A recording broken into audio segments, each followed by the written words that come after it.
Julie Jasmine, elle a participé puis elle a vu au cours des derniers jours le grand marché des arts. Tous les intervenants dans le monde culturel francophone étaient donc réunis dans la capitale albertaine. Bon, pour échanger et puis discuter un peu, on va aller la retrouver justement dans nos studios. Julie Jasmine à Edmonton, bonjour. Oui, bonjour. Notre pays, il est beau et grand, hein? Et puis à distance... C'est difficile de jauger à quel point il peut y avoir une communauté francophone qui, même au niveau culturel, est assez dynamique, est assez vivante. Hein? Ah, absolument, Marc-André. Il faut comprendre que moi, je n'étais pas allée plus à l'ouest de Toronto dans ma vie. Alors, déjà là, j'étais en mode exploration. Et bon, je sais, j'ai fait des petites blagues la semaine passée en vous disant que j'avais trouvé un restaurant qui s'appelait La Poutine, que c'était une empreinte francophone. Par contre, quand je suis rentrée dans ce restaurant-là, la musique qui jouait dans les haut-parleurs, c'était du Vincent Vallière. Donc, déjà là, pour moi, ça m'a surpris. Et ensuite, je vous ai parlé que je suis allée faire un petit tour au West Edmonton Mall, que je me promenais dans les rues et tout ça. Et souvent, je parle en anglais, évidemment, avec mon accent exotique, parce que vous connaissez que j'ai peut-être un anglais parfois un peu de fortune.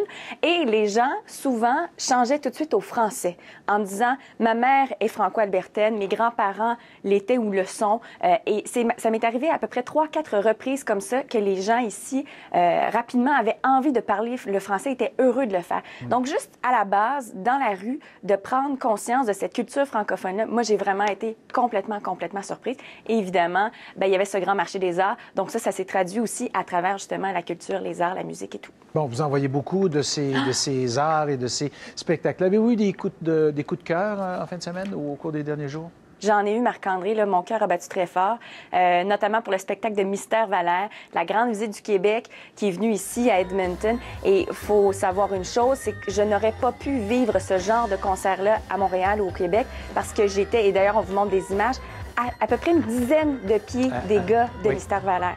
Ça, là, c'est fantastique. Et évidemment, ils ont été extraordinaires au niveau de la musique, l'ambiance et tout ça. Et d'ailleurs, puisque vous n'y étiez pas, je vous partage un petit moment.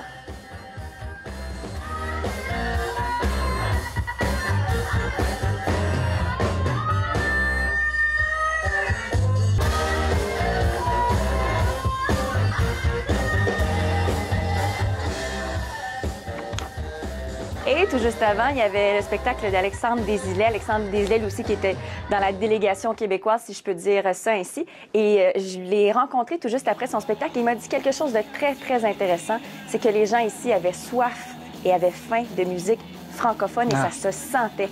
Alors, oui, il y en a aussi, mais c'est intéressant pour ces gens-là d'en avoir encore plus. Il y a aussi un truc que j'ai vécu hier, c'était complètement éclaté. Je trouve que c'est une belle manifestation de la créativité d'ici et de la créativité francophone.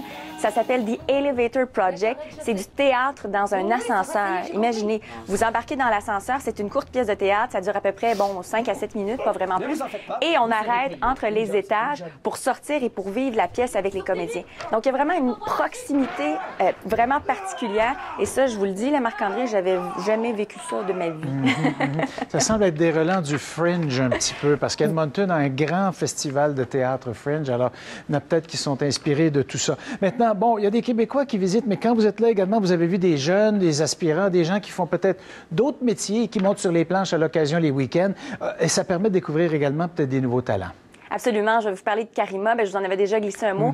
Une des gagnantes de Chante-Ouest. Elle qui a appris le français par amour. Ça, c'est quelque chose parce que sa famille n'étant pas, francophone de l'Alberta. Ça a été un de mes coups de cœur, évidemment, et on va la revoir au Québec l'an prochain. Et il y a aussi Mireille Moquin. Mireille Moquin, elle est connue ici dans l'Ouest canadien. Elle est déjà d'ailleurs venue au Québec et je l'ai rencontrée hier. Il faudra évidemment la surveiller. D'ailleurs, je vous invite à écouter ma rencontre avec elle. J'ai lancé mon premier album en 2011. J'ai fait un peu de tournée au Québec aussi en première partie de la Rochelière. C'était une superbe expérience. Puis j'ai eu mon fils. Fait que ça fait comme 2 ans. Le timing n'était pas parfait, mais là, je suis rendue où je m'y remets un peu, mais je suis due pour un autre produit. Fait que je commence à refaire des spectacles puis à me concentrer sur la création. J'écris beaucoup ces temps-ci. Alors voilà, Marc-André, je pense qu'avec les dernières années, on a vécu un vent des Maritimes avec des Lisa Leblanc, avec les Hey Babies. On a eu un vent de l'Ontario avec, Damien Robitaille, Pandaléon. Et le prochain vent, je pense que ce sera un vent de l'Ouest, ce sera un Chinook. Et d'ailleurs, je vais vous laisser en musique avec une des participantes de Chante-Ouest qui s'appelle Malika Selami. Elle représentait la Saskatchewan. Elle n'a pas gagné, mais j'ai vraiment eu un gros coup de cœur pour sa poésie, son petit côté gypsy d'ailleurs. Très bien. Alors, à demain. Au revoir. Vivons au moment présent. Oublions les jours de la semaine.